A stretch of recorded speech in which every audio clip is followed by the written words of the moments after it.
अफसरशाही बंद करो, अफसरशाही बंद करो। डुमरिया प्रखंड मुख्यालय में सुखाड़ को लेकर एक बार फिर मामला तूल पकड़ लिया है। दरअसल सुखाड़ जांच प्रतिवेदन में पुराने आंकड़े को लीपापोती कर पुनः सिरघाटी अनुमंडल पदाधिकारी के समक्ष पेश कर दिया गया, जिससे प्रखंड के तमाम किसान सहित सभी जनप्रतिनिधि अनिश्चितकाल आमरण अनशन पर बैठ गए हैं। देखिए खास बातचीत डुमरिया संवाददाता नदीम हसन से। मैं इस वक्त पहुंचा हूं डुमरिया प्रखंड के ब्लॉक में, और चूंकि यहां पर आप देख सकते हैं तस्वीरों में कि जो ये भीड़ है आपको जो दिखाई दे रहा है, ये भीड़ अपनी मांगों को लेकर है। और अभी कुछ दिन पहले जो है करीब 1 महीना 1.5 महीना पहले यहाँ पर सरकार द्वारा सुखाड़ घोषणा किया गया था, और सुखाड़ घोषणा को लेकर उसमें गया जिला भी आया था। गया जिला का जो आपको एकदम नक्सल प्रभावित एरिया डुमरिया प्रखंड में लगभग पंचायत जो है उस सुखाड़ के चपेट में आया था। बावजूद उसके यहाँ पर कुछ अधिकारी सिर्फ 2 ही पंचायत को चयनित करके यहाँ पर सुखाड़ घोषित किए और बाकी पंचायत को जैस के तैस यहाँ पर छोड़ दिए। यही वजह है कि आज जो आपको भीड़ दिखाई दे रहा है वो अपनी मांग को लेकर यहाँ पर बैठे हुए हैं और आमरण अनशन है। और ये जो अनशन पे बैठे हुए हैं अनिश्चितकालीन है। इनकी मांग अगर पूरी नहीं होती है, जब तक कोई उच्च अधिकारी यहाँ पर आकर घोषणा नहीं करते हैं कि हाँ आप लोग की जो मांग है उसको पूरा किया जाएगा, तब तक ये तमाम लोग इसी तरीके से बैठे रहेंगे।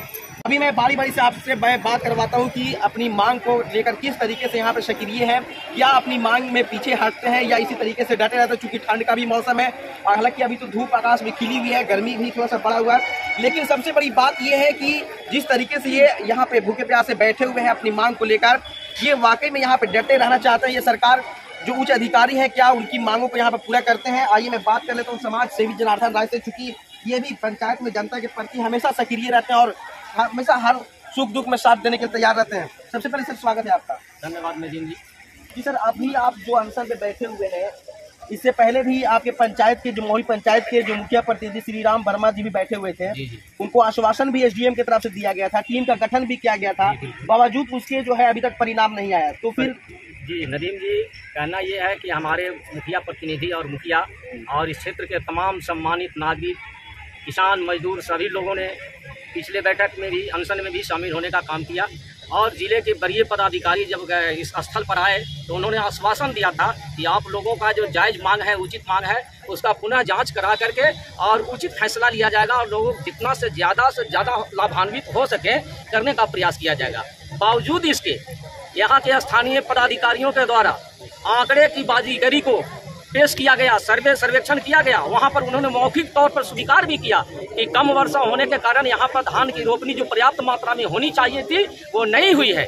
इसके बावजूद ये आज जो हमारी बिहार की सरकार है उसकी मंशा है कि जितना ज़्यादा से ज़्यादा हो सके किसानों को लाभान्वित किया जाए, उनको राहत दिया जाए। लेकिन यहाँ के स्थानीय प्रशासन जो अपनी मानसिकता को आज भी उसी दायरे में रखे हुए हैं, अफसरशाही तरीके से लागू कर रहे हैं। सर्वेक्षण किया गया, जांच किया गया, लेकिन जो सही रिपोर्ट था, सही आंकड़ा था, उसको प्रस्तुत नहीं किया गया। और अपनी जान बचाने के लिए, क्योंकि पूर्व में जो रिपोर्ट दिए थे उसको जस्टिफाई करने के लिए एक पहले 3 कॉलम था, इस बार 4 कॉलम बना करके जो कि हम लोग का धान नहीं रोपा गया था, इस कारण सुखाड़ की मांग की गई थी। लेकिन उस आंकड़े को छुपाने के लिए इन्होंने क्या किया कि आज जो जमीन पड़ती जमीन था उसमें कुछ वैकल्पिक खेती, लोग मसूर है, अरहर है, आदि लगा करके लोग जिनको पार्जन के लिए कुछ किया है, उसको लोग आंकड़ा प्रस्तुत करके और सेम आंकड़ा दर्शाया जा रहा है कि यहाँ पूरे जमीन आच्छादित है, पूरे जमीन में फसल लगी हुई है। जबकि लोगों का यहाँ डिमांड था कि हमारे यहाँ धान की रोपनी नहीं हुई है, जो कि यहाँ की मुख्य फसल है, इसलिए हम लोग को सुखाड़ का लाभ जो किसानों को 3500 रुपया देने का काम था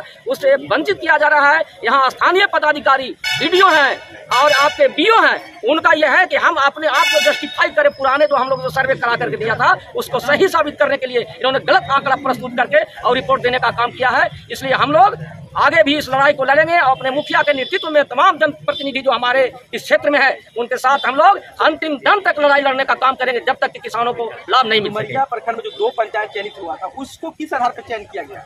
जो देखिए यही तो बात है, इनकी मनमानी है। जमीन पर कोई गए नहीं, यहाँ पर ऑफिस में बैठे बैठे चंद लोग जो उनके हैं उन्होंने जो रिपोर्ट दिया उसी आधार पर किया।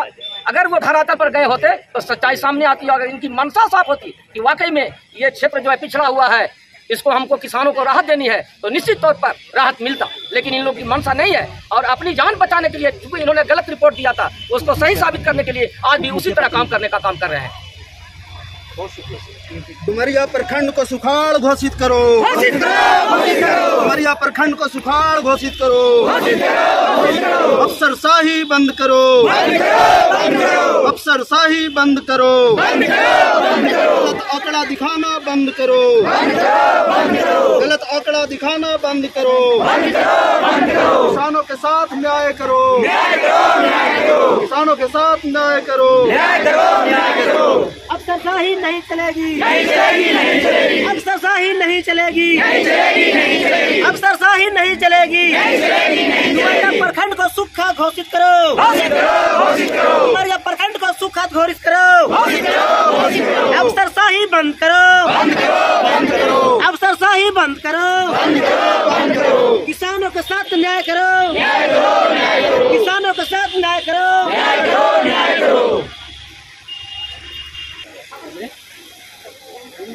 तो यहाँ पे जितने भी प्रतिनिधि जो हैं बैठे हुए हैं आमरण अनशन में, इनका जो मंशा है साफ जाहिर है और इनको काफ़ी आक्रोश भी है।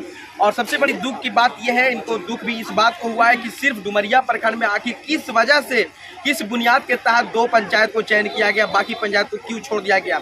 यानी कि प्रतिनिधि का कहना है कि सिर्फ और सिर्फ अपनी मनमानी और अपनी मंशा से अगर जो भी चयन किए हों अपना मनमानी दिखाएं। अगर धरातल पे गए हुए होते तो आज लगभग सारे पंचायत जो है वो सुखाड़ के चपेट में घोषित हुआ करता।